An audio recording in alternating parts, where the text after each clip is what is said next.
mfata ukuboko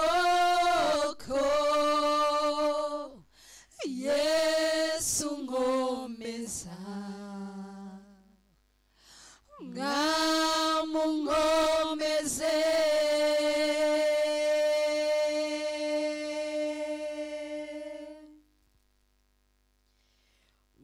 ukwibihe bigenda bishira sanze nashoboye uri byose ngeneye subire muri mwe ngo umfate ukuboko mwami mfata ukuboko Yesu nkomeza nkomeze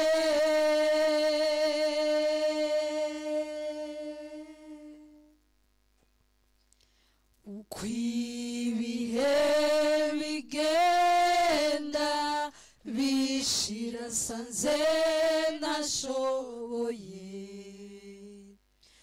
uri byose ngeneye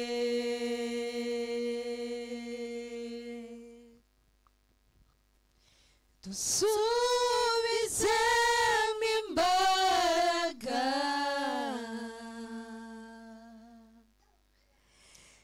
ni wowe dutegereza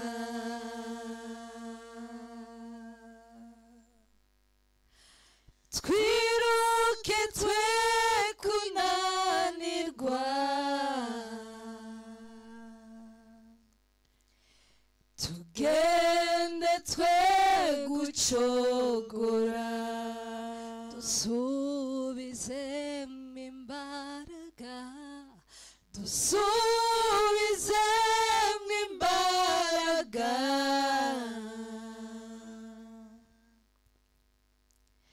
ni wowe dutegereza twiruke twe kunanirwa twiruke twe kunanirwa tugende twe gucogora dusubizemo imbaraga dusubizemo imbaraga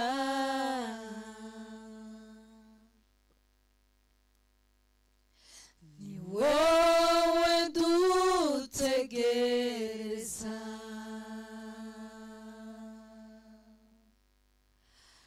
twiruke twe kunanirwa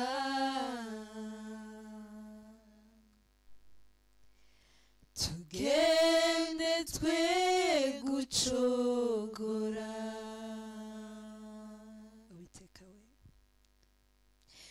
Uwiteka we hembura umurimo wawe muri twe Uwiteka we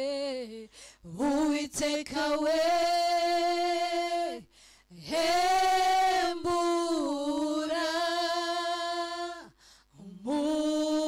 umurimo wawe muri twe Uwiteka we hembura umurimo wawe muri twe Uwiteka we hembura umurimo wawe muri twe Uwiteka we hembura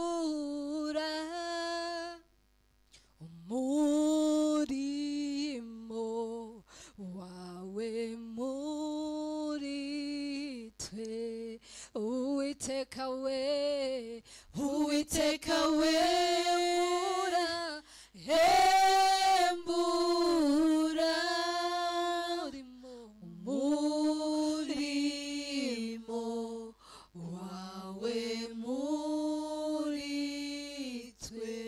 Uwiteka we, Uwiteka wembura hembura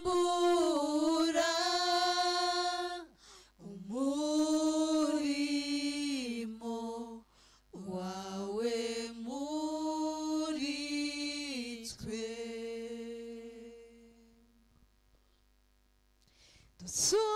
dusubizemo imbaraga, ni wowe dutegereza.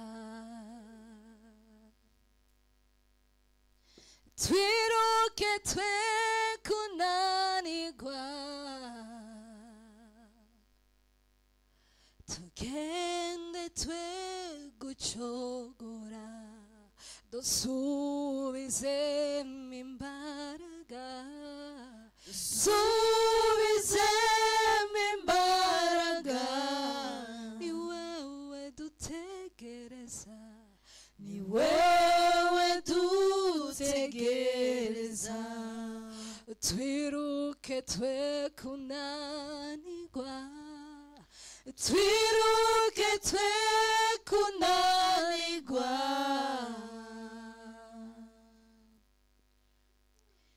tugende twe gucogora. dusubizemo imbaraga, Dusubizemo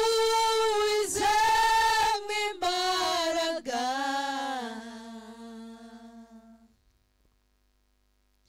ni wowe dutegereza. Twiruke twe kunanirwa, tugende twe gucogora.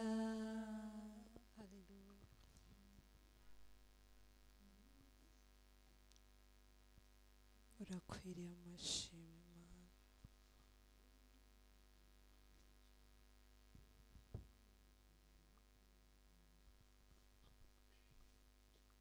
Haleluya.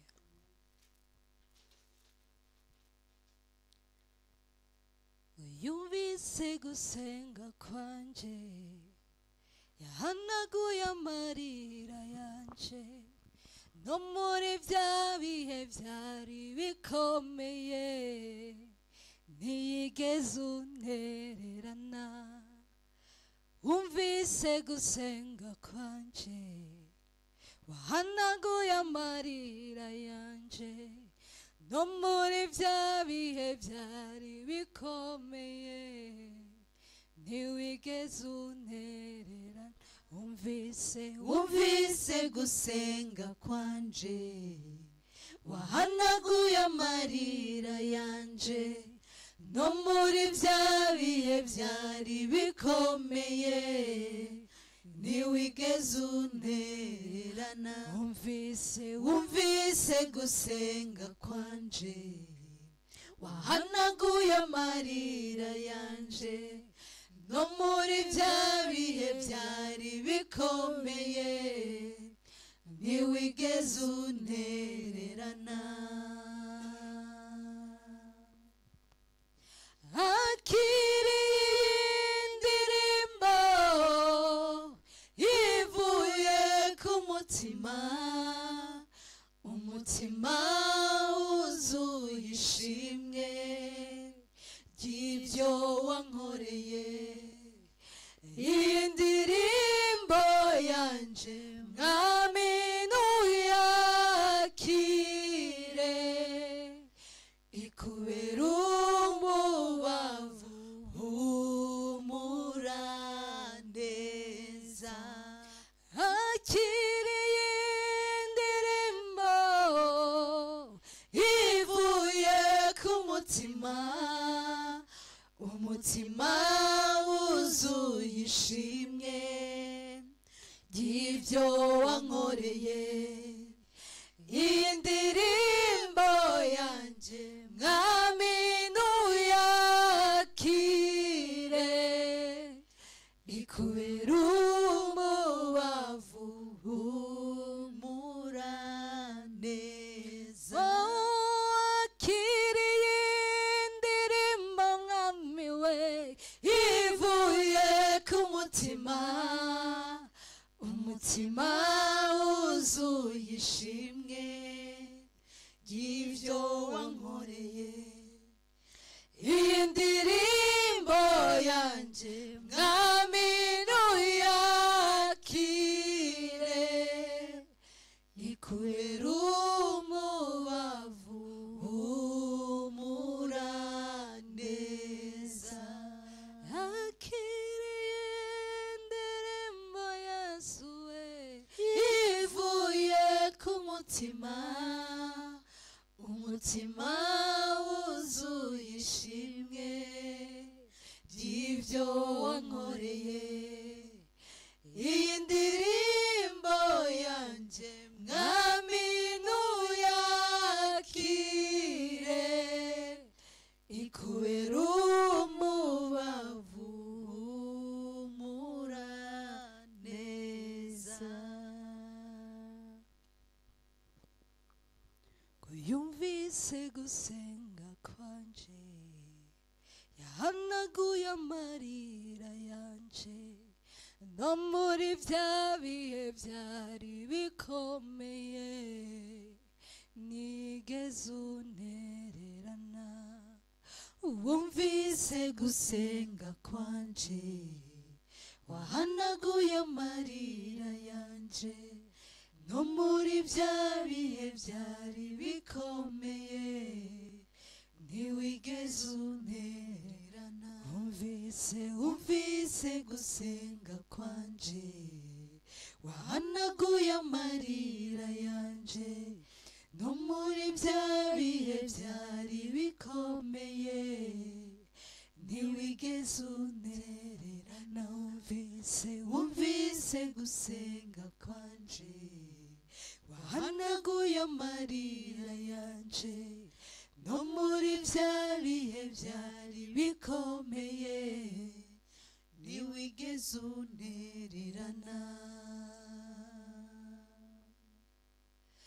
Akiriye indirimbo mwami we ivuye ku mutima, umutima wuzuye ishimwe ry'ibyo wankoreye. Iyi ndirimbo yanjye mwami nuyakire, ikubera umubavu humura neza. Akiriye indirimbo mwami we ivuye ku mutima, umutima wuzuye ishimwe ry'ibyo wankoreye. Iyi ndirimbo yanjye mwami nuyakire, ikubera umubavu humura neza.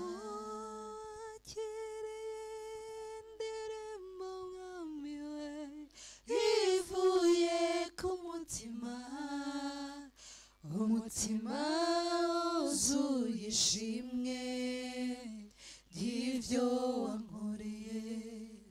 Iyi ndirimbo yanjye mwami nuyakire, ikubera umubavu uhumura neza. Haleluya. Ikindirimbo Mana ikubera umubavu guhumurira neza. Urabereye amashimwe data, icyubahiro cyose ni icyawe mwami. Urera mwami. Amen. Iminsi yose yo kubaho kwanje nzunamurira amaso kuri wowe wewe mutabazi wakirugasanga wese wankinguriye irembo ry'urukundo iminsi yose yo kubaho kwanje nzunamurira amaso kuri wowe wewe mutabazi wakirugusanga wese wankinguriye irembo ry'urukundo iminsi yose yo kubaho kwanje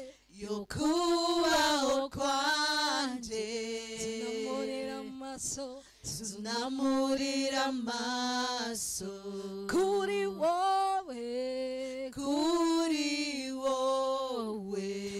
mutabazi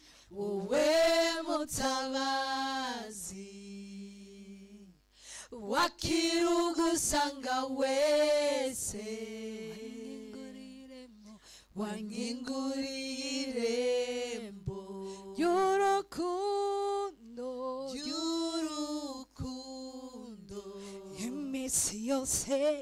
iminsi yose yo kubaho kwanje nzunamurira amaso kuri wowe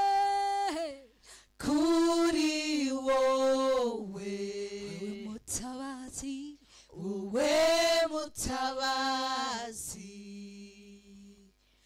wakirugusanga wese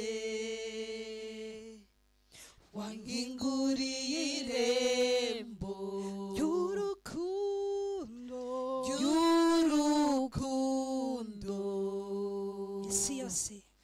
misi yose haleluya yukubaho kwanje nzunamurira amaso kuri wowe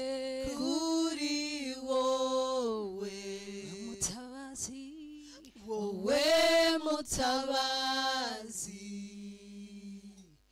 wakirugusanga wese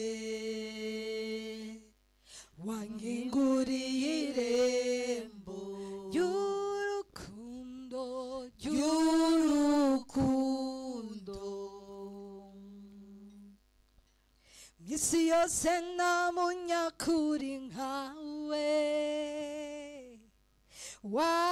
washobora kwizera misi yose nta munyarukundo wagereranywa nawe nta n'umunyembabazi watwakira nkawe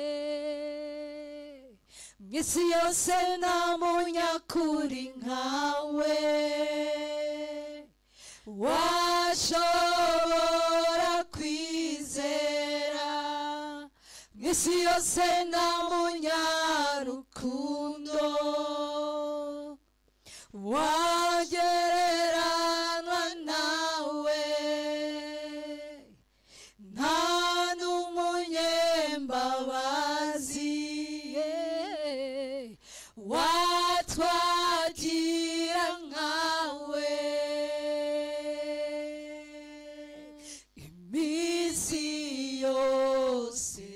yo kubaho kwanjye, yo kubaho kwanjye nzunamurira amaso kuri wowe, kuri wowe mutabazi, wewe mutabazi wakirugusanga wese wankingurira irembo ry'urukundo, ry'urukundo mana yanje sinarizi ko wankuza utyo, wankinguriye irembo ry'urukundo, mana yanje, mana yanje sinarizi ko wankuza utyo, wankinguriye irembo ry'urukundo, ry'urukundo mana yanje, mana yanje haleluya, sinarizi ko wankuza utyo, wankinguriye irembo ry'urukundo, ry'urukundo mana yanje sinarizi ko wankuza utyo, wankinguriye irembo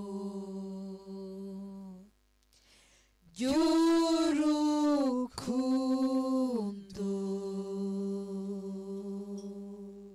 haleluya, Amen. imana ihabwa icyubahiro, haleluya. nuko ngihamagara imbabazi ziwe ziritaba, ntaragira icyo mvuga ziramobera, ziti ngwino usange mutima nkunda cyane, ndakubabariye, ziti ngwino usange mutima nkunda cyane, ndakubabariye. nuko ngihamagara imbabazi ziwe ziritaba, ntaragira icyo mvuga ziramobera, ziti ngwino usange mutima nkunda cyane, ndakubabariye, ziti ngwino usange mutima nkunda cyane, ndakubabariye. nakumenye kera ukiri urusoro, ngushiriraho guhanura karindwi inshuro ibihumbi byinshi, ndakubabariye. nakumenye kera ukiri urusoro, ngushiriraho guhanura karindwi inshuro ibihumbi byinshi, ndakubabariye. nuko ngihamagara imbabazi ziwe ziritaba, ntaragira icyo mvuga ziramobera, ziti ngwino usange mutima nkunda cane ndakubabariye ziti ngwino usange mutima nkunda cane ndakubabariye nakumenye kera ukiri urusoro ngushiriraho guhanura karindwi icura ibihumbi vyinshi ndakubabariye nakumenye kera ukiri urusoro ngushiriraho guhanura karindwi icura ibihumbi vyinshi ndakubabariye nuko ngihamagara imbabazi ziwe ziritaba ntaragira ico mvuga ziramobera ziti ngwino usange mutima nkunda cane ndakubabariye ziti ngwino usange mutima nkunda cane ndakubabariye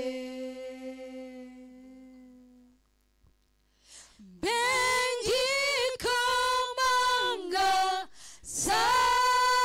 sanganirwa nizo mbabazi ze ziramobera bengikomanga sanganirwa nizo mbabazi ze ziramobera bengikomanga sanganirwa nizo mbabazi ze ziramobera nuko ngihamagara imbabazi ziwe ziritaba ntaragira ico mvuga ziramobera ziti ngwino usange mutima nkunda cane ndakubabariye ziti ngwino usange mutima nkunda cane ndakubabariye nuko ngihamagara imbabazi ziwe ziritaba ntaragira ico mvuga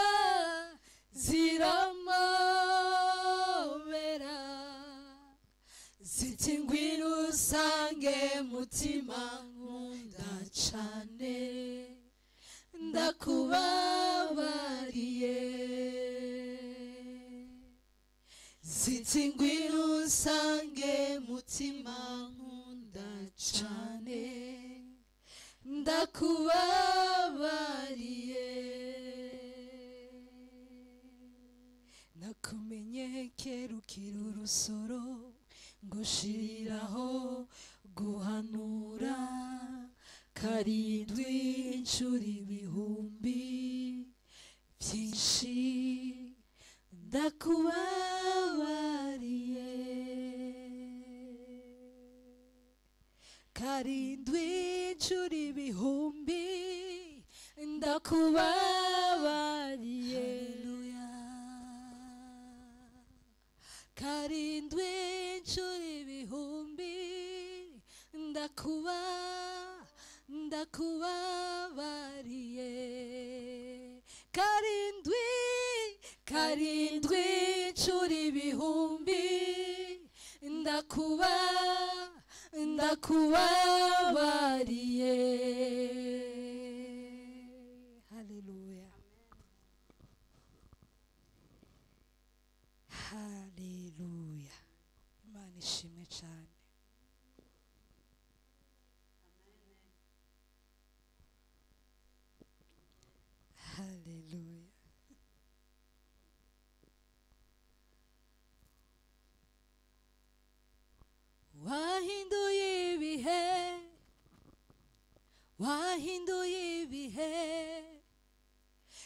wahinduye ibihe waratwibutse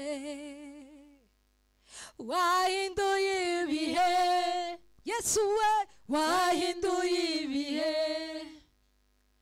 wahinduye ibihe waratwibutse wahinduye ibihe wahinduye ibihe Yesu we wahinduye ibihe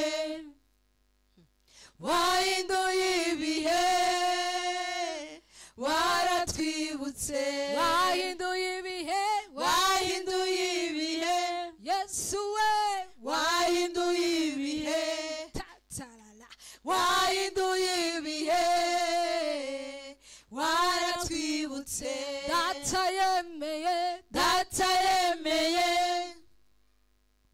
data yemeye data yemeye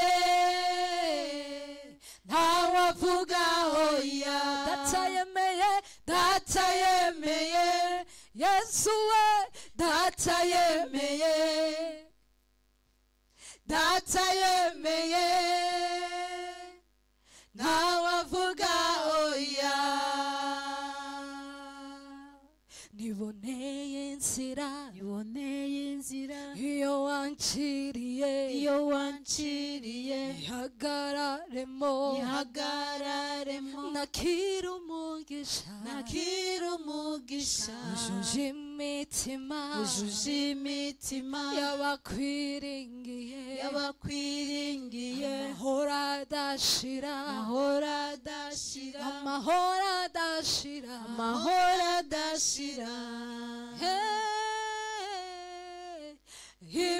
ibidashobokera abana b'abantu ku Mana birashoboka bampinduriye identite ibidashobokera abana b'abantu ku Mana birashoboka bampinduriye identite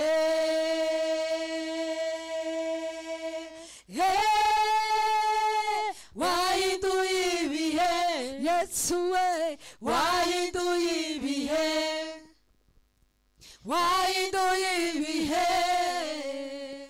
waratwibutse data yemeye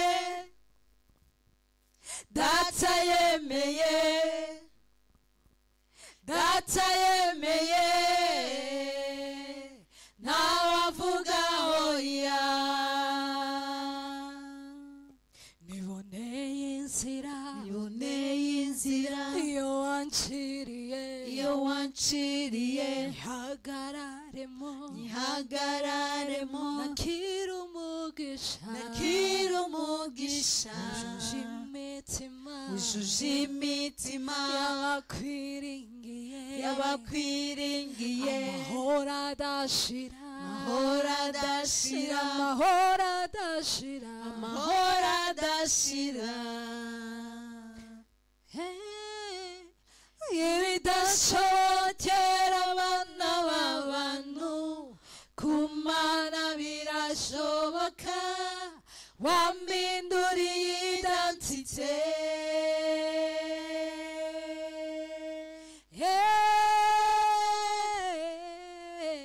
wahinduye ibihe Yesu we wahinduye ibihe haleluya wahinduye ibihe waratwibutse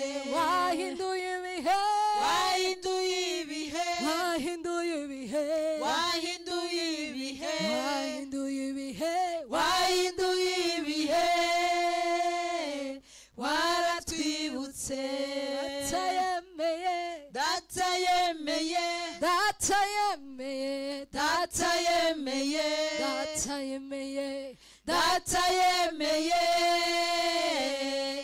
ntawavuga hoya haleluya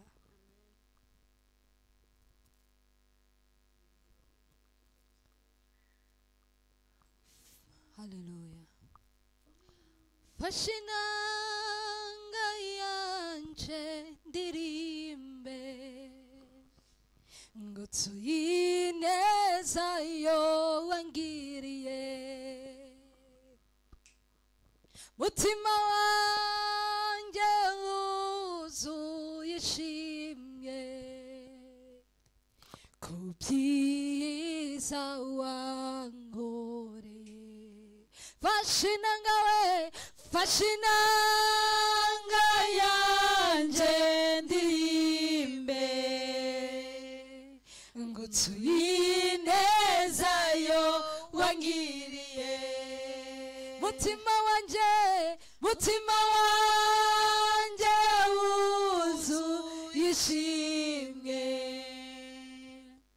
ku byiza wankoreye. Ifeza n'izahabu byose ni ibyawe, iby'igiciro byose ni ibyawe, ibyo dutunze twabihawe nawe. None Yesu nakwitura iki? Ifeza n'izahabu byose ni ibyawe, iby'igiciro byose ni ibyawe, ibyo dutunze twabihawe nawe. None Yesu nakwitura iki? Fata inanga we, fata inanga yanjye ndirimbe, ngutuye ineza yo wangiriye, mutima wanjye we, mutima wanjye wuzuye ishimwe ku byiza wankoreye. Fashe inanga, fashe inanga yanjye ndirimbe, ngutuye ineza yo wangiriye, mutima wanjye, mutima wanjye wuzuye ishimwe ku byiza wankoreye. Fashe inanga yanjye ndirimbe, ngutuye ineza yo wangiriye, mutima wanjye, mutima wanjye wuzuye ishimwe ku byiza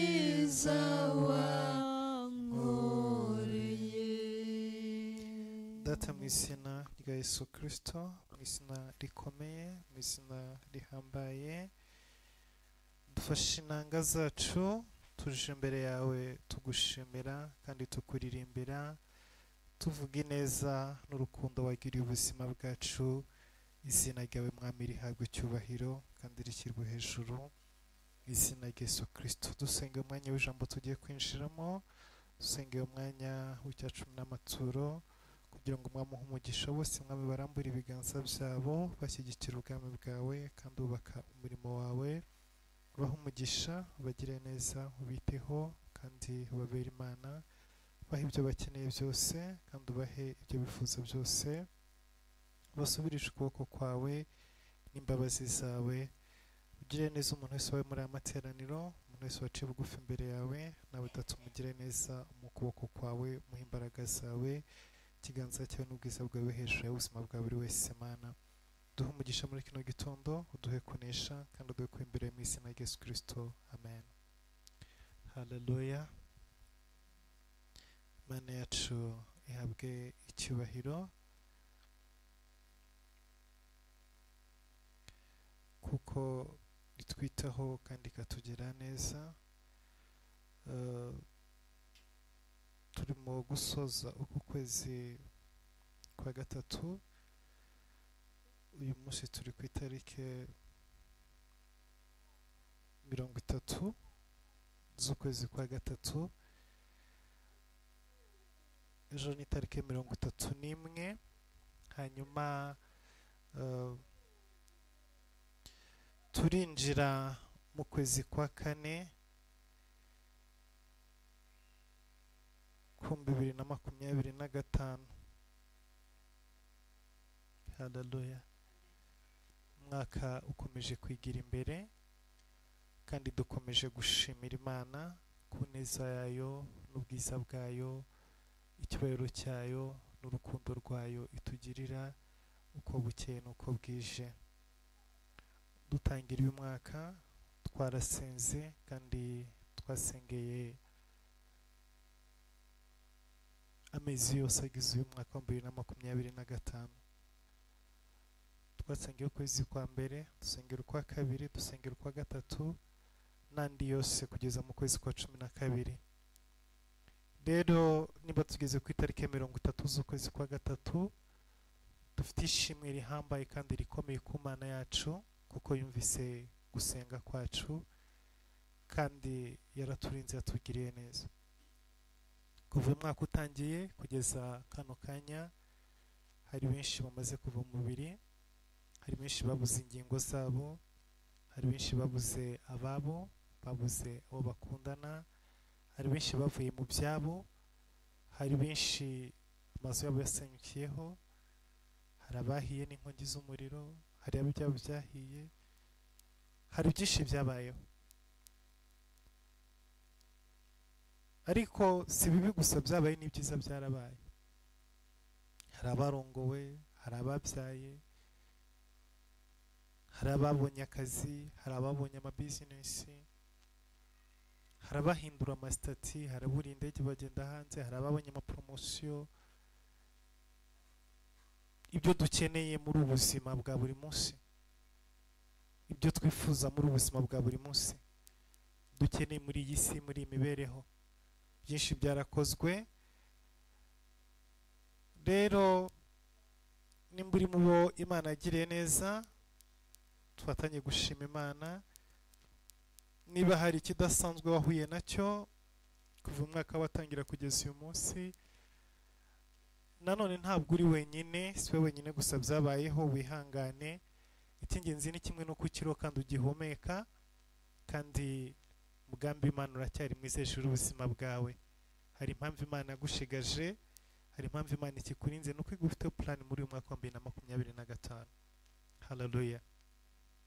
Hari ibyo itararangizanya nawe, hari ibyo ikirimo gukora ku buzima bwawe, hari ibyo ikirimo ikora ku muryango wawe, hari ibyo amaso yawe atarabona Imana ikikurindije kugira ngo urebe, hari ibyo amatwi yawe atarumva, hari ibyo ibiganza byawe bitarakira. Imana iragutegereje kandi irakurinze kugira ngo amaboko yawe, ibiganza byawe byakire imigisha ivuye ku Mana. Haleluya. Reka rero tudatinze twinjira mu mwanya wo gukorera Imana. Aho uri hose watanga ituro ryawe muri Loves of God Ministries, bashyigikira uyu murimo kugira ngo dukomeze gukorera Imana, dukomeze kubaka ubwami bw'Imana. Watanga icya 10 uciye kuri izo nimero. Abadukurikiye kuri YouTube mubona kuri screen zanyu, abari mu Rwanda, abari mu Burundi, abari Uganda n'abari muri Kenya, hanyuma abari mu bindi bihugu bitandukanye n'indi migabane itandukanye, mwakoresha nimero ya M-Pesa yo muri Kenya, mukoresha World Limit cyangwa se Western Union, Uriyo Money, MoneyGram n'ubundi buryo bwari bwo bwose wabukoresha kugira ngo dukomeze kubaka umurimo w'Imana no gushyigikira ubwami bw'Imana. Kandi Imana izabahera umugisha imirimo myiza mukora kugira ngo izina ryawe rihabwe icyubahiro. Abandi namwe muri ku mbuga z'abakunzi Imana, uburyo mukoresha n'ubwo bwo twaboherereje ku rubuga, hanyuma dukomeze gufatanya kubaka umurimo w'Imana kandi ibyo dukora ni imbuto tubiba turazisarura tuki muri buno buzima. Haleluya. Imbuto yose ubiba uzayisarura, byaba bitinze byaba bitebutse, cyaba ikiza cyaba ikibi.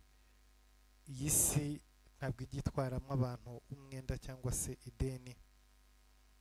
Rero nabashishikariza gukora neza cyane kugira ngo tuzabone inyungu nyinshi z'ibihembo by'ibyiza twakoze, aho kugira ngo tuzabe mu isi turimo twishyura ibibi twakoze.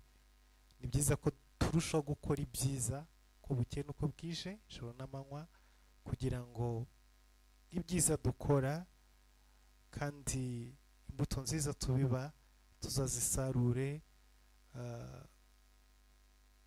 mu gihe gikwiriye tukiri muri ubuzima. Imana ibahe umugisha kandi bagire neza mwebwe mwese mubikoze n'abazabikora amaze kumvira ijambo. Nawe mwese Imana ibahe umugisha mwinshi mu izina rya Yesu Kristo. Amen. Haleluya.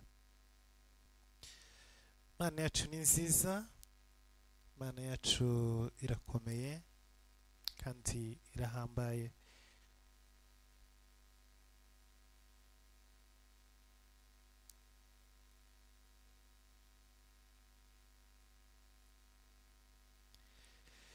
Uyu munsi turaganira ijambo riri mu gitabo cy'Abacamanza ibice 4. Reka tubanze tuhasome duhereye ku murongo wa mbere. Abacamanza ibice 4 turasoma duhereye ku murongo wa mbere, nyuma ijambo turagenda turiganira. Reka dusome mu izina rya Yesu.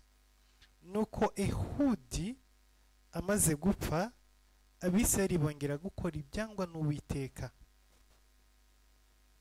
Nicyo cyatumye Uwiteka abatanga mu maboko ya Yabini umwami w'i Kanani watwaraga Ihasori, kandi umugaba w'ingabo ze yari Sisera, yari atuye Iharosheti, aho abanyamahanga benshi bari batuye. Abisirayeli batakambira Uwiteka kuko Yabini yari afite amagare y'ibyuma 900. Nuko amara imyaka 20 agirira Abisirayeli nabi cyane. Imana yacu iturengere. Bibiliya iravuze ngo Ehudi amaze gupfa. Ehudi yarinde. Ehudi yari umucamanza.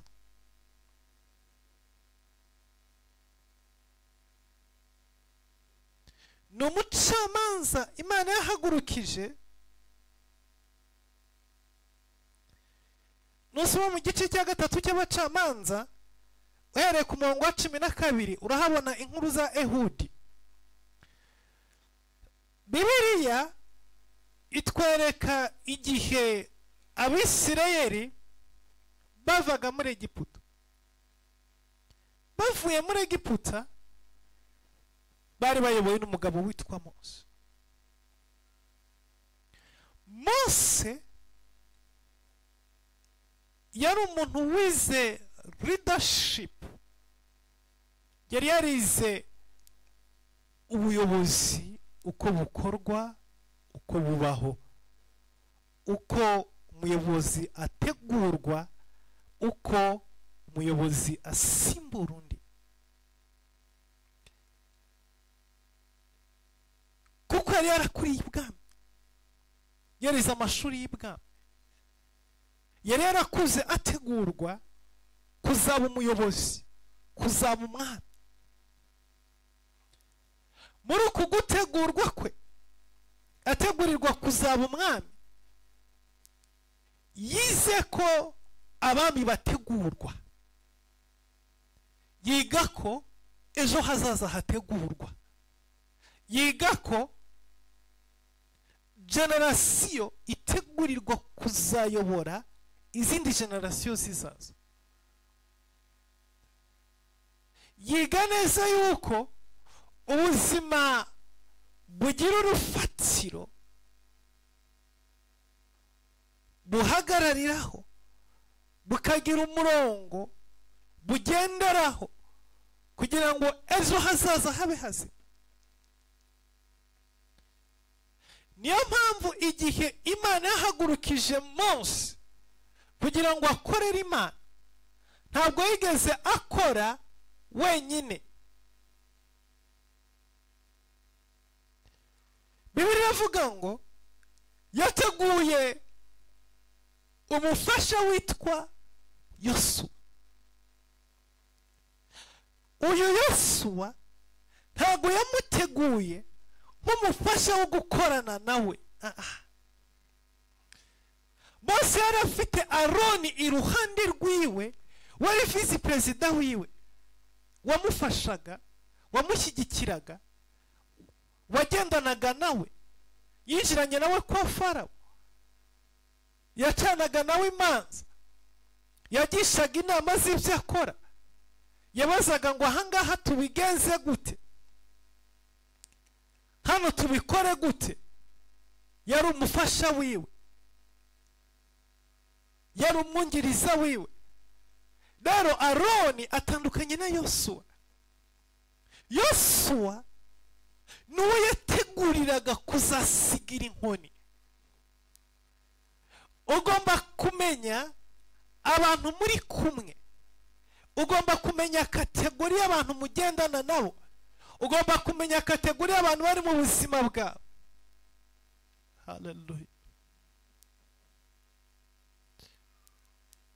Ugomba kumenya ninde mukora n'ibyo mukorana uyu munsi wa none, ugufasha kugera ku ntego z'ubuzima bwawe, ugufasha kugera ku nzozi zawe.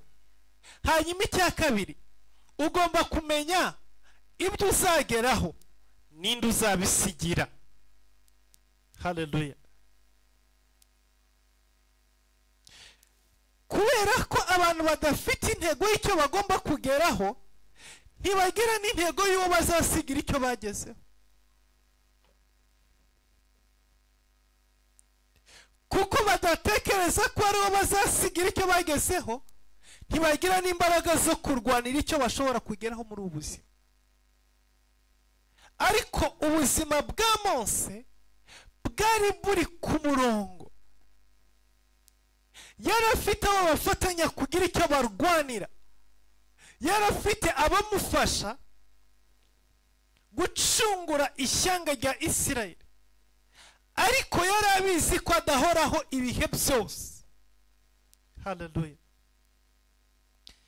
Ikintu cyica abantu benshi muri ubuzima, batekereza, batinga nk'aho babaho ubuzima bwose. Ubuzima tubayemo ntabwo tubayeho ubuzima bw'iteka. Imana yadushyize mu buzima, iduha igihe cyacu tugomba kubaho, tugakora ibyacu, hanyuma kikarangira tukabisa abandi, tukabaha nabo umwanya wabo.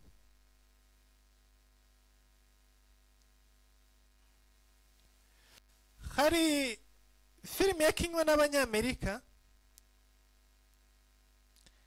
yitwa Edge Adeline. Iyi filime yitwa Edge Adeline ni filime bakina bagaragaza umugore wakoze impanuka, hanyuma uwo munsi imvura irimo kugwa, inkuba n'umurabyo biramanuka, biraza volute z'umuriro zinjira mu buzima bwe. Yari yapfuye, ahita azuka.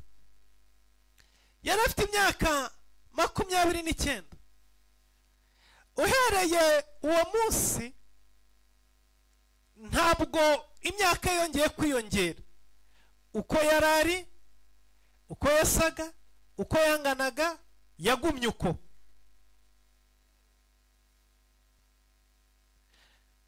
Muri filime berekana afite akana gato k'agakobwa, karakura, karakecura. kagera mu myaka 80, umwana we yuzura imfi, umutwe wose, arasaza, aba umukecuru.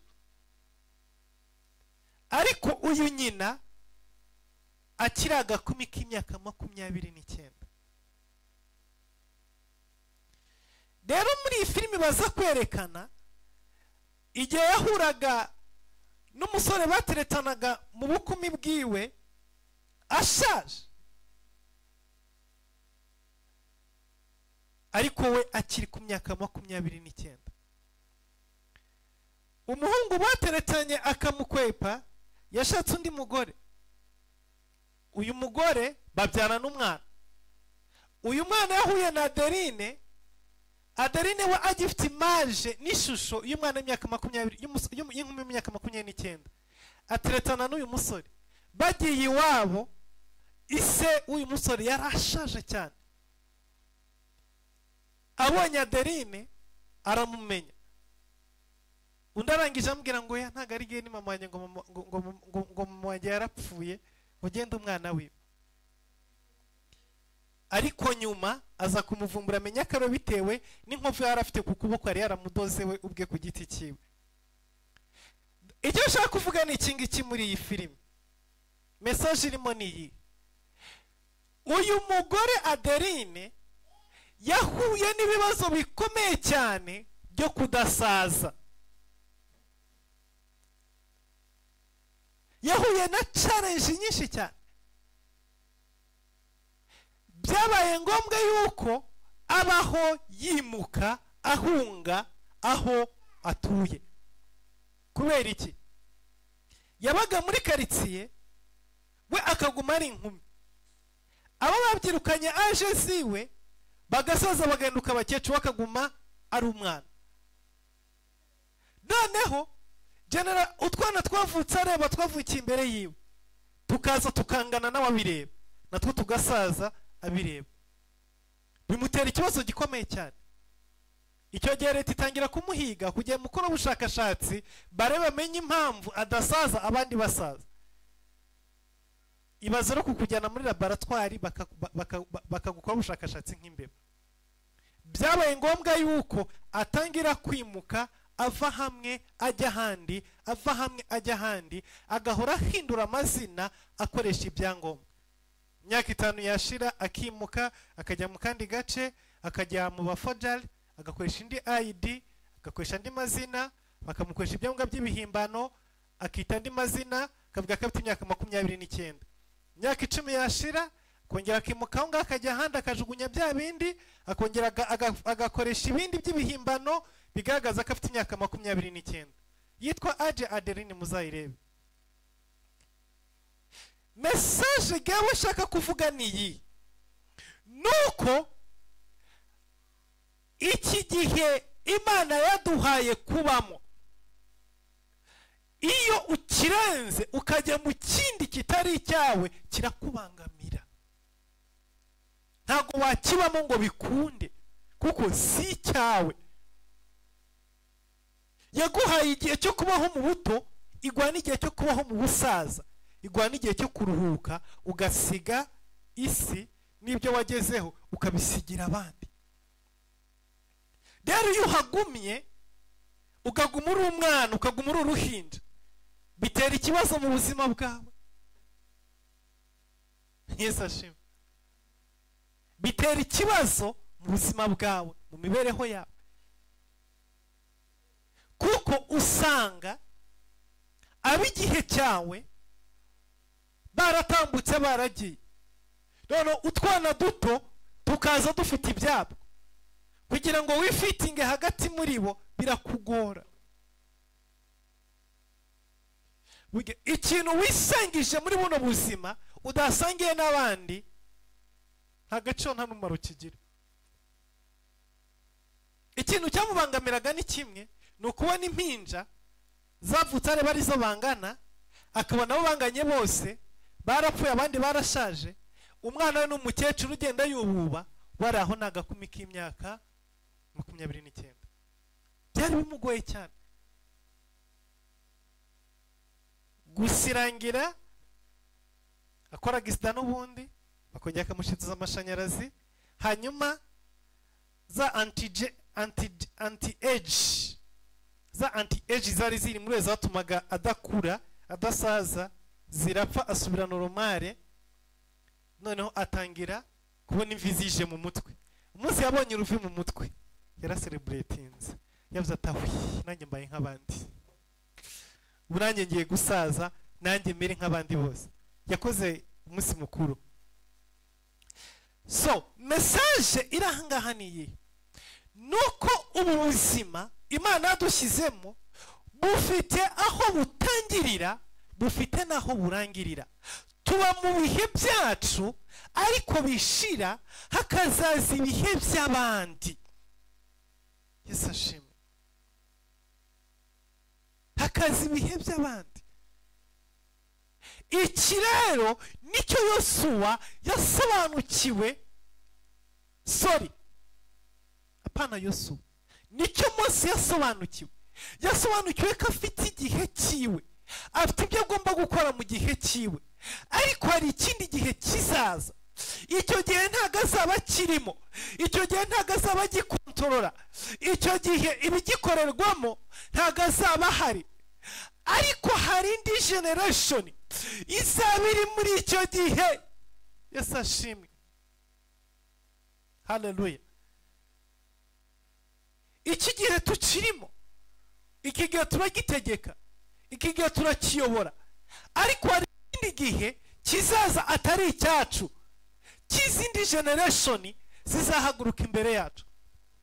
Nizo zizaba ziyobora icyo gihe, nizo zizaba zimanajinga icyo gihe. Twebwe ntabwo tuzaba tukikimanajinga. Niyo mpamvu muri leadership n'ubwami, umwami muzima ategura abazamusimbura, umuyobozi muzima ategura abazamusimbura, umubyeyi muzima ategura ejo hazaza h'abana. Haleluya. Kuko niyo byashika tugahinduka twese nka Baderini, n'ubundi tsira ejo hazaza hatugora, kuko ejo sahabo, uyu munsi niho habo. Iki gihe periode Imana yagushyize, abo kompeta nabo n'abamungana nabo Imana yaguhaye bo muri iki gihe cyabo. Ariko hari ikindi gihe kiri imbere, gifite abandi bazakiyobora, gifite abandi bazakibamo, gifite abandi bazagikoreramo.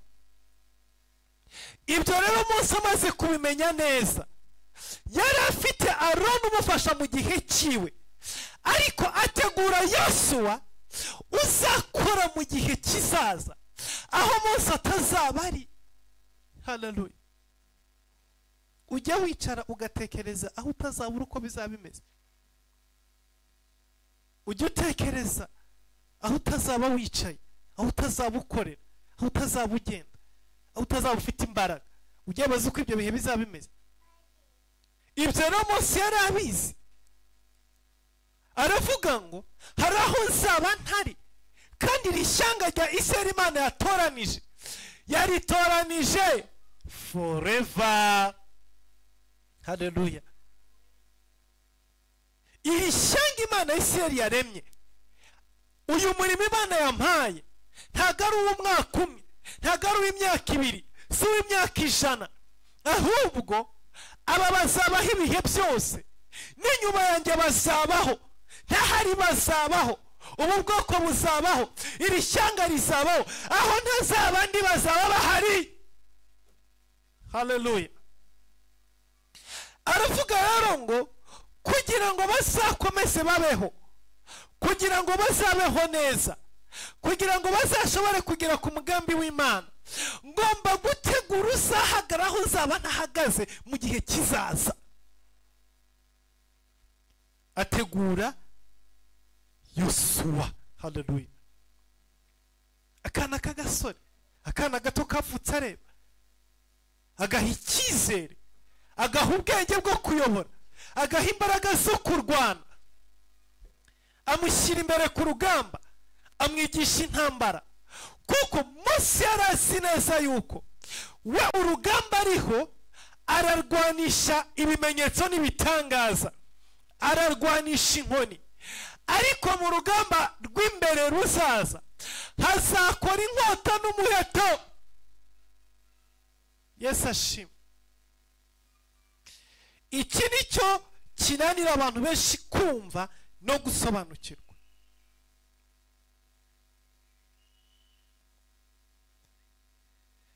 Intwaro urimo kurwanisha umunsi zigakora ntabwo ari zo uzarwanisha ejo ngo zikore. Yesu ashimwe. Abazaza ejo si zo bazakoresha ngo bikunde. No. Ibyo urimo gucamo uyu munsi, amayeri n'amabanga ubicishamo, ntabwo ari byo generasiyo zizaza zizakoresha.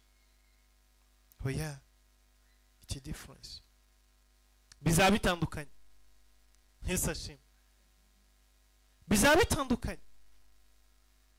Mose yari abizi neza yuko aho arimo ararwanisha inkoni agakubita mu mazi, amazi agacikamo kabiri. Arimo arahamagara ibibugu bikaza bigatera igihugu cy'Egiputa. Arimo arahamagara amavubi akaza akanyanyagiza abanyegiputa akabarwanya. Arahamagara amasazi n'imibu n'ibiki byose bikaza bikarwana. Ariko urugamba rw'ejo hazaza ntabwo ruzaba rurwanishwa n'ibyo. Haleluya. Ugomba kumenya ko muri ubu buzima intwaro ukoresha ngo utsinde urugamba ntabwo ari se urubyaro rwawe ruzakoresha ejo. Oya, intambara iri imbere abana bawe bazarwana, abuzukuru bazarwana. Iri total difference ni biri mu Rwanda uyu munsi wa none. Mose yarahagaraga ibihugu bikaza, agahamagara umukungugu wahinduka inda, akabwira amazi agahinduka amaraso. Ibyo byakubitaga abanyegiputa bikababaza kugeza barekuye Abisirayeli. Ariko Yosuwa aho yarimo ajya imbere, we siko byagombaga kugenda.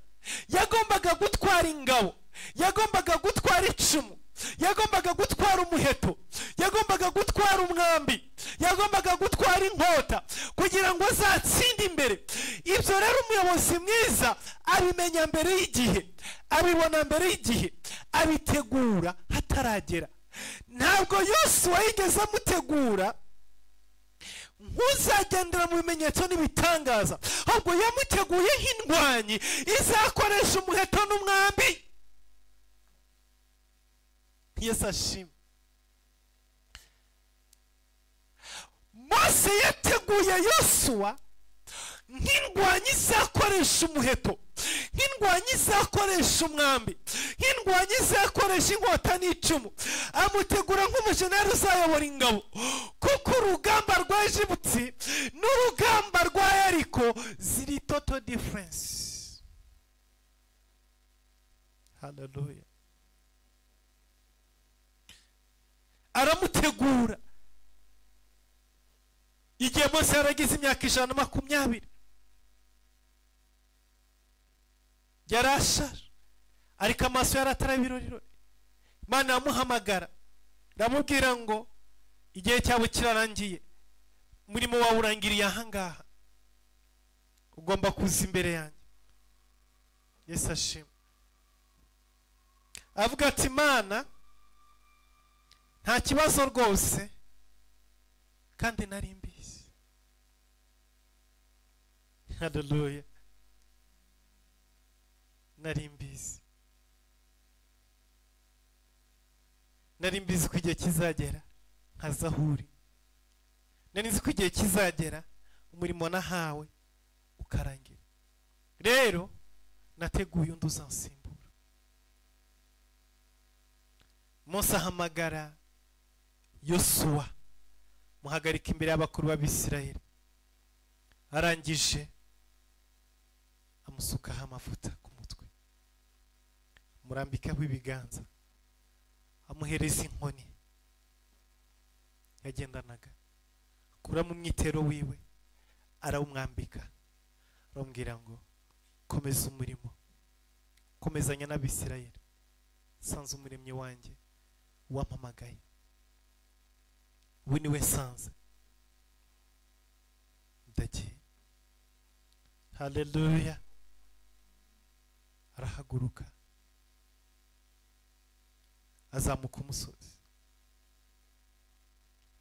Yosuwa akomezanya Abisirayeli abajya imbere, ajyana nabo abambukana Yorodani, arwana Yeriko, atsinda abami.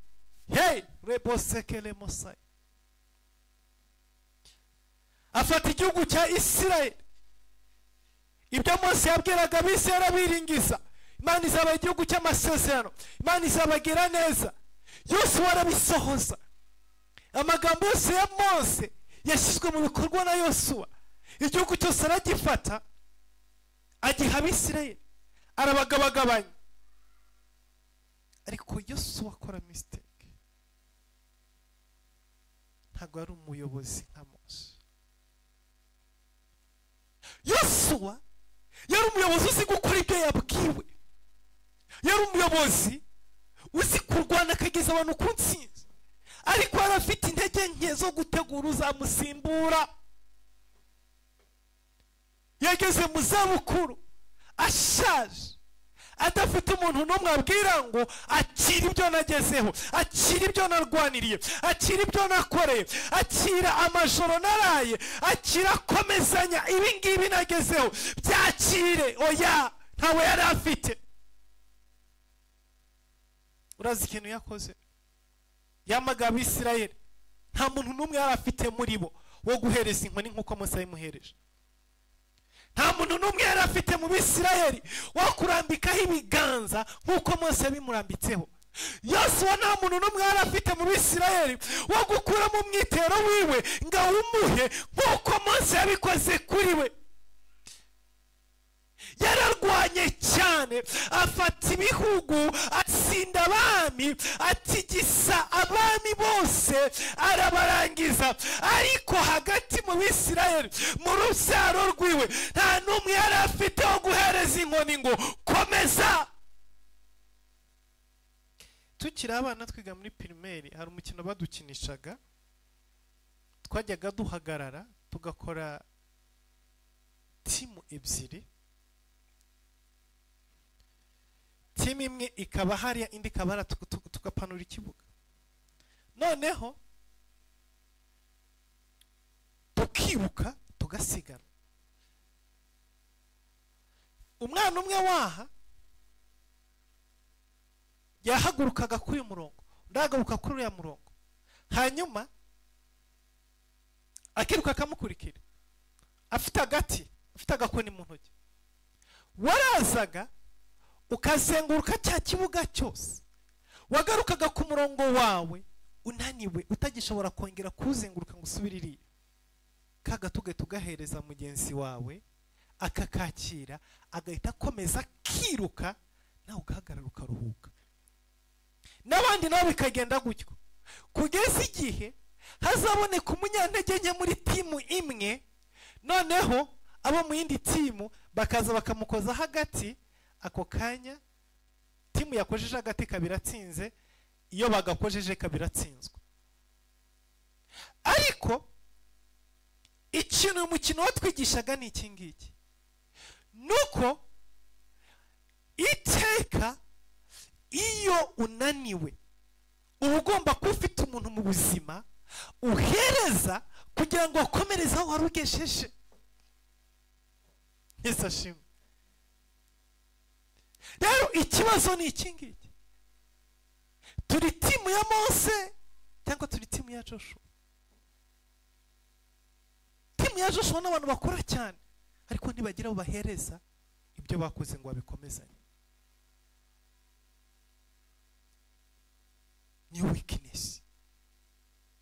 Igihugu yaragifashe, Isirayeli arayibohora, abaturage ba Isirayeli abagabanya igihugu, bararangiza.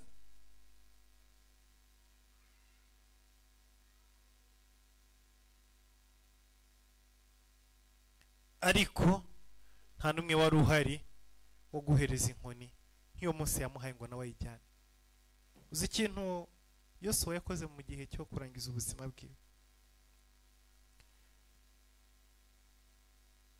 birababaje cyane kandi biteye isoni. Mose arangije ubuzima yahereje Yosuwa byose Imana yamuhaye, arambwira ati kirakomeza utwara Abisirayeli ubageze mu masezerano ubahe byose. Ariko igihe Yosuwa yararangije ubuzima ageze ku musozo w'ubuzima bwiwe,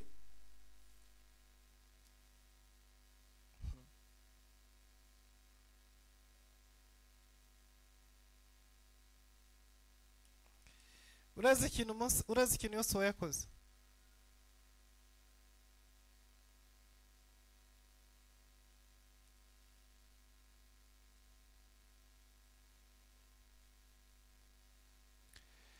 Mu gice cya 24 cya Yosuwa ku murongo wa 14 avuga ngo nuko noneho mwubahe Uwiteka mumukorere mu by'ukuri mutaryarya, kandi mukureho za mana basogokuruza banyu bakoreraga hakurya ya rwa ruzi no muri Egiputa, mujye mukorera Uwiteka. Kandi niba mutekereza ko ari bibi gukorera Uwiteka uyu munsi, nimwitoranyirize wo muzakorera, niba ari izo mana basogokuru bakoreraga zo hakurya ya rwa ruzi, cyangwa imana z'Abamori bene iki gihugu murimo, ariko jye n'inzu yanjye tuzakorera Uwiteka.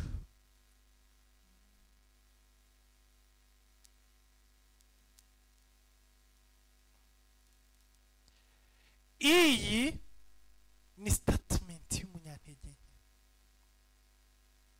ni statement y'umuntu uri wiki, utagize ikintu ageraho mu buzima, utigeze utegura ibihe bisaza.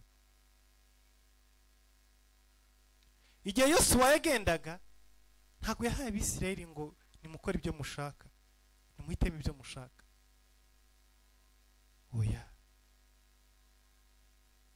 hari abantu mu buzima birebaho ubwabo batareba ku bandi. Hari abayobozi bareba success yabo, bareba ibyo bagezeho, bashaka kuvugwa, kuririmbwa.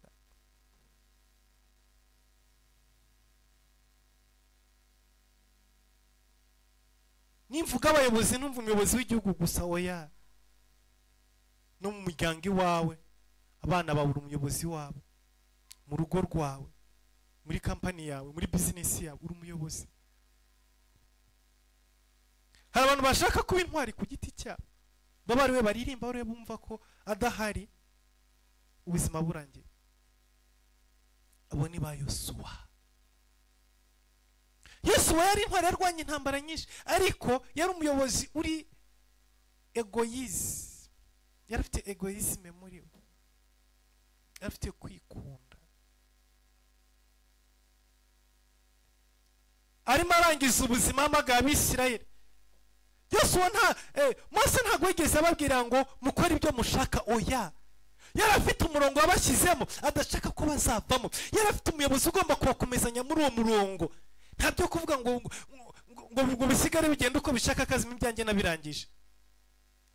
Ariko Yosuwa muri statement y'umunyantege nke, very weak, arababwira ngo it's okay, jyewe uwo nkorana namuhisemo n'Uwiteka, hanyuma mwebwe mukora ibyo mushaka.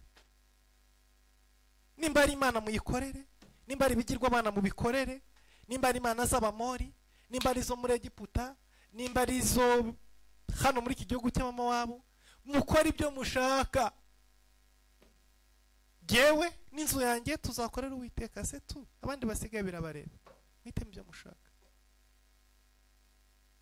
Iyo ni statement y'umunyantege nke. Ntabwo abantu bagomba gukora ibyo bashaka mu buzima bwabo, oya. Uri umuyobozi,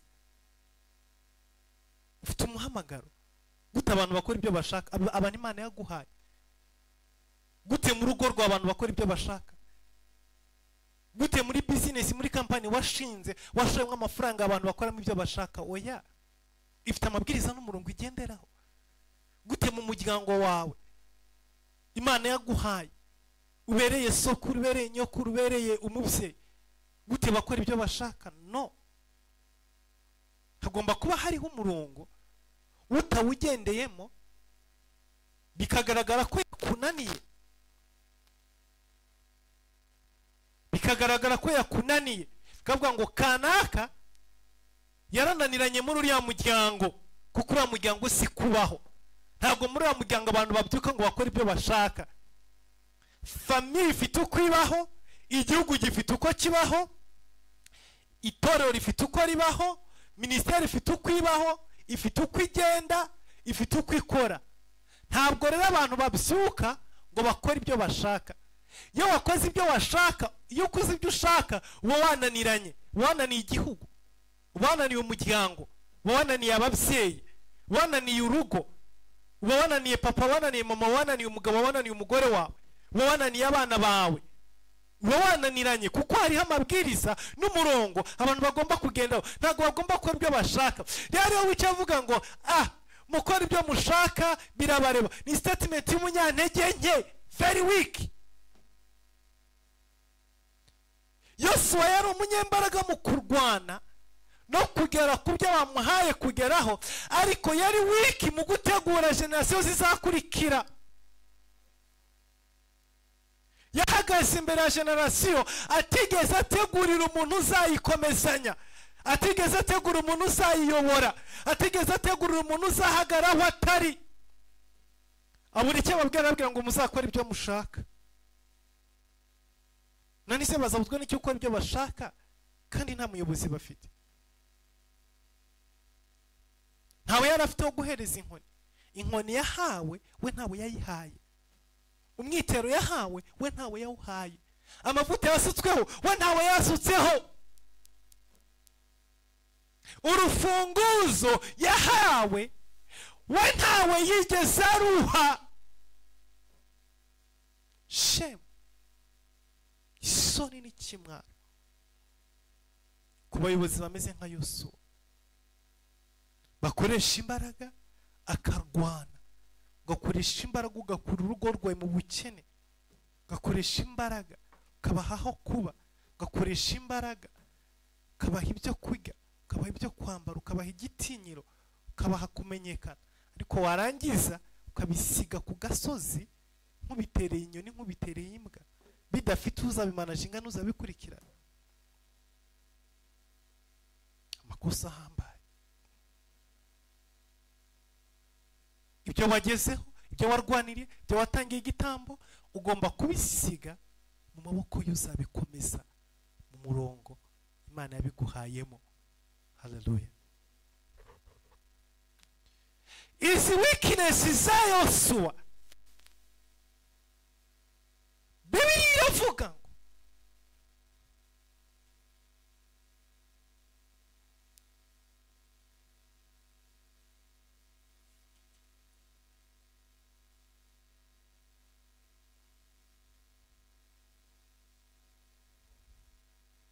mu gitabo cy'Abacamanza ibice 6 ngo nuko Yosuwa arangije gusezerera Abisirayeli baragenda, umuntu wese ajya muri gakondo ye kuyihindura. Yosuwa akiriho, Abisirayeli bakoreraga Uwiteka no mu gihe cyose cy'abakuru basigaye. Yosuwa amaze gupfa, abo nibo bari bazi neza imirimo yose Uwiteka yakoreye Abisirayeli. Nuko Yosuwa mwene Nuni umugaragu w'Uwiteka apfa amaze imyaka 110. Bamuhamba mu rugabano rwa gakondo ye Itimurati-Helesi mu gihugu cy'imisozi miremire ya Efurayimu, mu ruhande rw'ikasikasi rw'umusozi witwa Gashi. Hanyuma ab'icyo gihe bose nabo barapfa, basanga basekuruza. Abo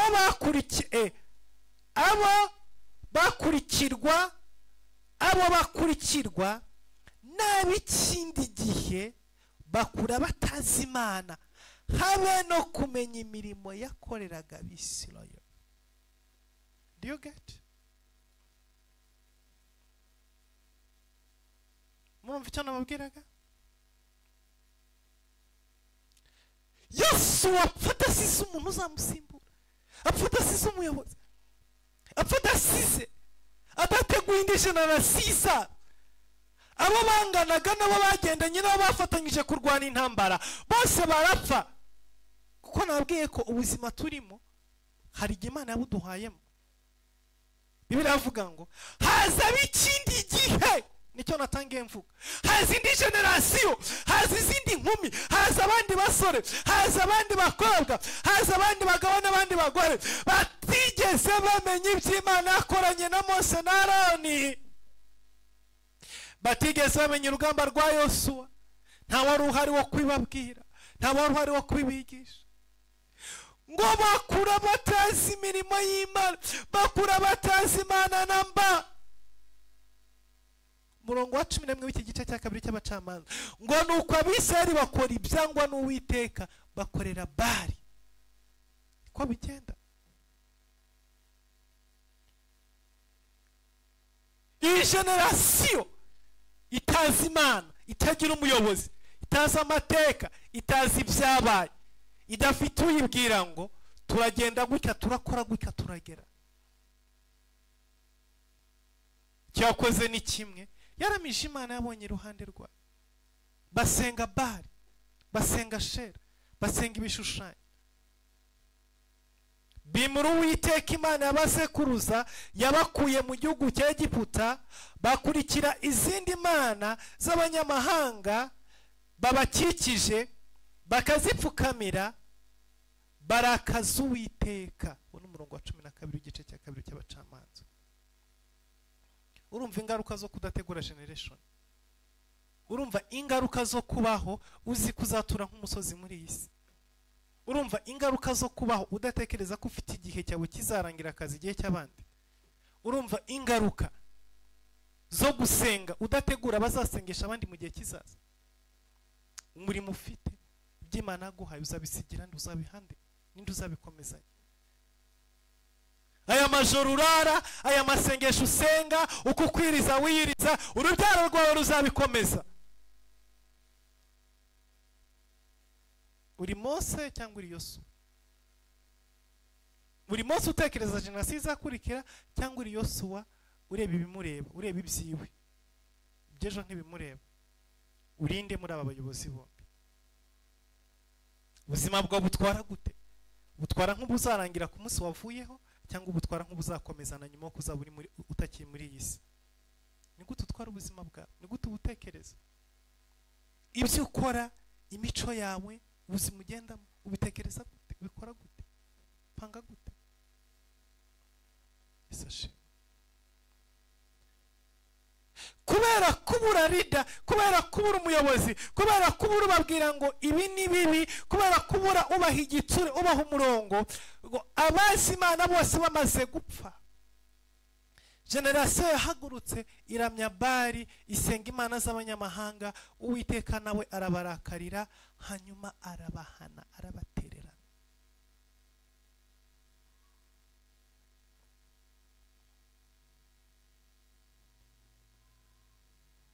Barakubitwa, barababara.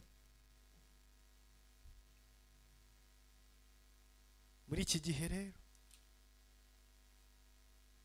cyuko kwabara no gukubitwa, Abisirayeli batangiye guhura n'ibibazo n'ibizazane bitandukanye.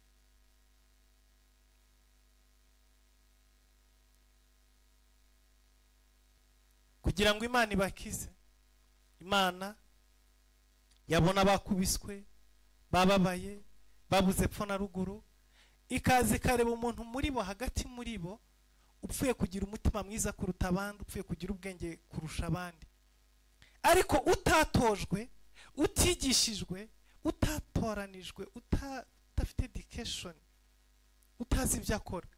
Gusa Imana ikamushyira ukuboko kwayo n'umwuka ikamubwira ati genda uyobora Abisirayeli.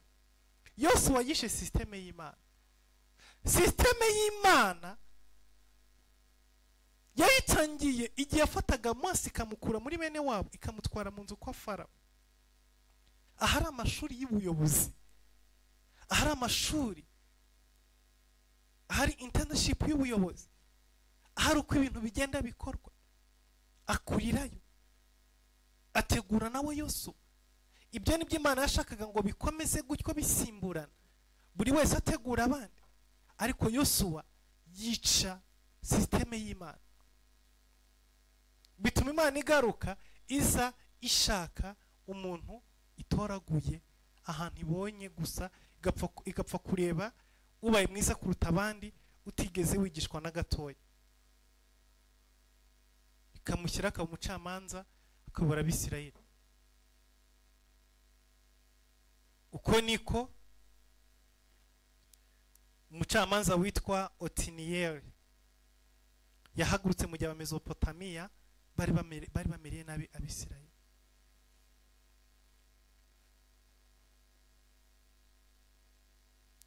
Arahaguruka araza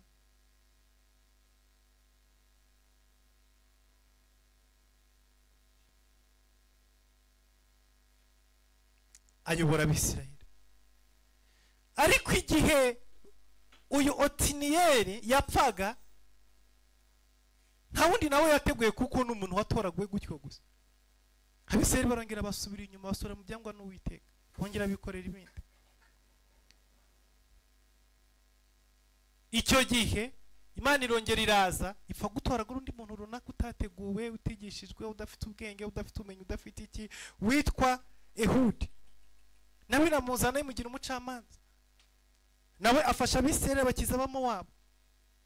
Ariko iki gihe kuko babaga ari abayobozi batigishijwe, badafite education, batateguriwe kuyobora, barazaga bagakora ibyo Imana babwiye bakarangiza, barangiza bakigendera. Nta kuvuga ngo nimpava hari undi uzasigara, abantu bazongera beho ntahari. Oya, we yarazaga akaba afite organs yo kumva ko we ahari, it's okay, nagenda bazasigara bimenye. Uyu rero Ehudi nawe apfuye, mu gice cya kane avuga ngo nuko Ehudi amaze gupfa, Abisirayeli bongera gukora ibyangwa n'Uwiteka. Nuko naka kajagari Yosuwa yasize. Abantu badafite ubuyobozi, badafite leadership, badafite icyerekezo, badafite vision, badafite strategy plan, badafite ikintu na kimwe. Umuntu aza akabajya imbere, akabayobora, akabigisha ibi, akabashyira ku murongo, bakabyumva, hanyuma yarangiza yapfa ngo bikaba birarangiye. Abantu bagahita basubira mu bisi, bakongera bagapfapfana, bagasoma mu byago, bakongera bakivuruguta, ibyago bikabirunda, intambara zikabirunda, ibibazo bikabirunda. Ehudi rero amaze gupfa, icyo gihe Imana yahagurukije umudamu witwa Debora. Haleluya. Uyu Debora arahaguruka, biravuga ngo haguruka ari umubyeyi w'Abisirayeli. Usanga Abisirayeli bameze nabi, bari mu bihe bigoye, bari mu bihe biruhije. Ariko aba bose barazaga ariko badafite ubushobozi bwo gutegura uzabasimbura. Bakaza bakikorera ibyabo, bakabivuruguta uko babivuruguta, bagapfa kubona ibintu bigiye ku murongo kabiri, abantu baryamye basinziriye, urugamba warutsinze, barangiza atahuye byacu birarangiye. Ariko ntago bari bafite imbaraga z'imitekerereze ya leadership zo gutekereza ngo ese ko dusanze abantu bari mu kaga, bamerewe nabi, none ejo nidupfa ntibazongera bakamera gutya. Oya, ibyo ntabwo babitekerezaga. Iziro ni ingorane zibaho mu miryango, mu bihugu, mu masosiyete, mu makampani. Niyo mpamvu usanga hari ikintu Abanyarwanda bajyaga bakunda kuvuga, bakavuga ngo iyo umuntu apfuye ibyiwe biramukurikira. Uzaho uyu mugani bawukuye mu buzima babayemo, babona umuntu wari umutunzi, wari ufite ibintu bitandukanye, yapfa, mu muryango ugasigara uri mu butinde. Ariko impamvu ni iyi, nuko yabayeho adategura uzamusimbura. Ntago yigeze agira uwafata ngo amwigishe ibanga ry'imikorere yamugejeje kuri ubutunzi. yakoze gute, byagenje gute, yaciye he, agira uwaha uwo murongo nawe azategura abandi. Uwo mugani wo kuvuga ngo iyo umuntu apfuye ibyo biramukurikira uba muri Afurika gusa, ariko i Burayi siko bimeze. Umubyeyi ajya gupfa, apana gupfa, agera igihe cya pansiyo, afite bizinesi ziwe yatangiye, afite inganda ziwe, akinjira muri pansiyo, akagira umwana agira umuyobozi wa bizinesi ziwe n'imitungo yiwe. Umusaza akajya muri pansiyo, bizinesi ziwe zigakomeza ziraninga, we yicaye mu rugo aruhutse abana be mu kubikurikirana. Yapfuye rero ntabwo ibyo bimukurikira. Ariko muri Afurika usanga umuntu afite imyaka 85, afite amakonte, umugore watazi, abana be batazi, afite imyaka 85, afite imitungo iri ahantu nabo yabyaye batazi, akaba afite inzu ziri ahantu zimwishyura amafaranga, afite amakonte ariko nta n'umwe yakwicara ngo amubwire ngo. Iyo ni Afurika ifite umwuka wa Yosuwa. Tuzi kurwana cyane tukagera ku bintu bifatika, tuzi kurwana tukagera ahantu hakomeye, ariko gutegura uzabisigaramo. Sanga umusaza afite imyaka 80 arakicaye ku butegetsi, ntashaka kuburekura kandi yarabyaye, afite abana, ntashobora kwicara mu rugo. Ntimwibaze ngo biri muri business gusa, oya, no mu buyobozi. Myaka 85 akigwana n'intebe y'ubuyobozi, nta muntu numwe abona, haba mu bana be, haba mu gihugu, nta wareba, nta wabona yahereza ngo yicara ryame ajye muri pansiyo aruhuke. Mwishyaka ryiwe ryamushyize ku butegetsi nta urimo. That is Africa. Gasanga ba Kadafi bararinda kubakurubana mu mihanda, mu miferege, bafite abana b'abasore b'abajenerali, bafite ishyaka, bafite igihugu, bafite abene igihugu. Abanzi ba Afurika bakabona ibyo baturega, bakabona impamvu n'urwitwazo rwo gukora ubugome muri Afurika. Ariko dukora systeme nk'iya Mose, ntabwo Kadafi yari gukuranwa ku mihanda hari. Nyuma y'imyaka 10 ari ku butegetsi, yari kubarangije gushyiraho umurongo muzima wo guhererekanya iriya nkoni. Umwe akayihereza undi atarananirwa, undi akayihereza undi atarananirwa, undi akayihereza undi atarananirwa. Umwanzi we ntabwo yabona aho guhera, ntabwo yabona haca.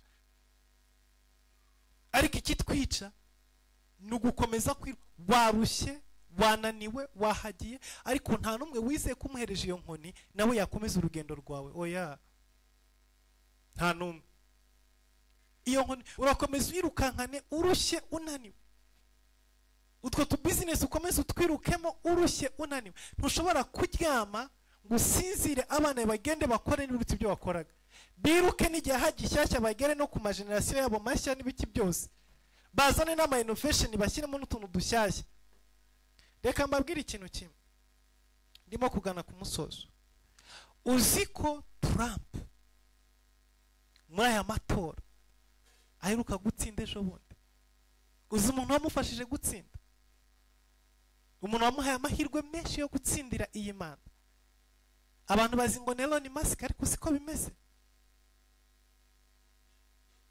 Umuhungu wa Trump, umwana we muto, umusore muto, akana gato k'imyaka 17 18, niko kagishije se ku butegetsi.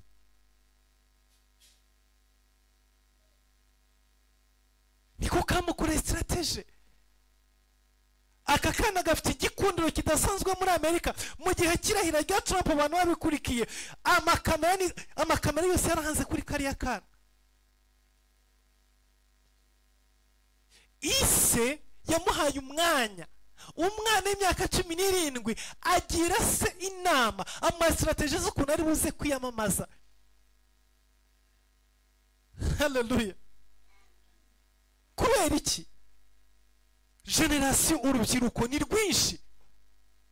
Urubyiruko ni rwinshi kurenza abantu bakuze. Trump afite ibitekerezo by'abantu bakuze bo mu myaka yiwe, ariko aka kajeni k'imyaka 17 18 kazi generasiyo, kazi bigezweho mu rubyiruko, muri aba bana b'imyaka 18 20 25 30 batora, kazi ibintu bya social media, kazi iby'ama Facebook na Instagram, karabizi neza, yagahaye urubuga agaha umwanya, karamwamamaza karamwamamariza, gakoresha ama social media, kikurura urubyiruko rwose rwo muri Amerika, aho yajyaga yaramutwaraga akamushyira imbere, abajeni bose bati turatora so.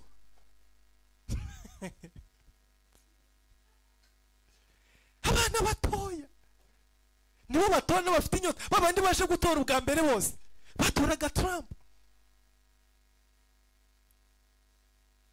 Mu gihe Kamala Harris we yarimo akurura abagore n'abatinganyi n'abakuramwe amada, undi we yari yahaye umwana strategy, arimo ahamagara abajeni n'urubyiruko rwose, abari ku ma social media, abari ku ma Instagram, abari ku ma Facebook, abari he bose, abari ku ma Twitter, ibintu byose amagambo asavuze leta ya postinga, ayatunganya neza, areba ibinogeye urubyiruko. Umwana akigisha se, nugera imbere y'abantu kugira ngo urubyiruko rukurure uze kuvuga gutya, Isa akagenda akabikora. Ariko abirabura bacu wakana icara aho ngaho, wondusha ubwenge, harabukurusha, urimo urasaza warimo arabyiruka.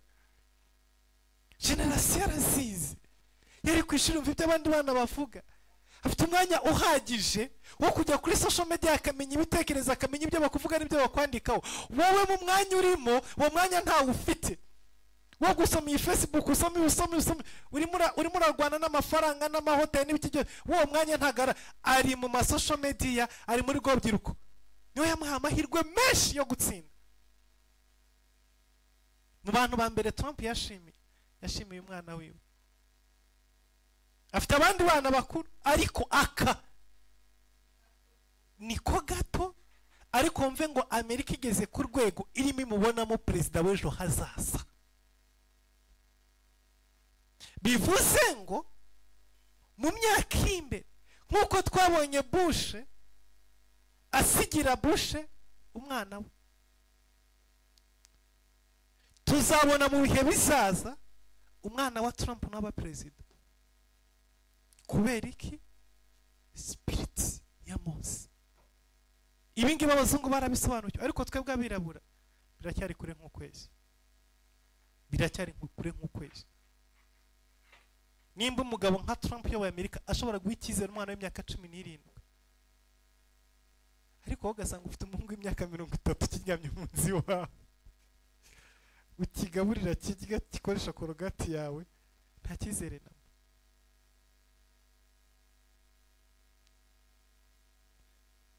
Imana yongeye kugarura Abiseri muri systeme ku bwa Dawidi.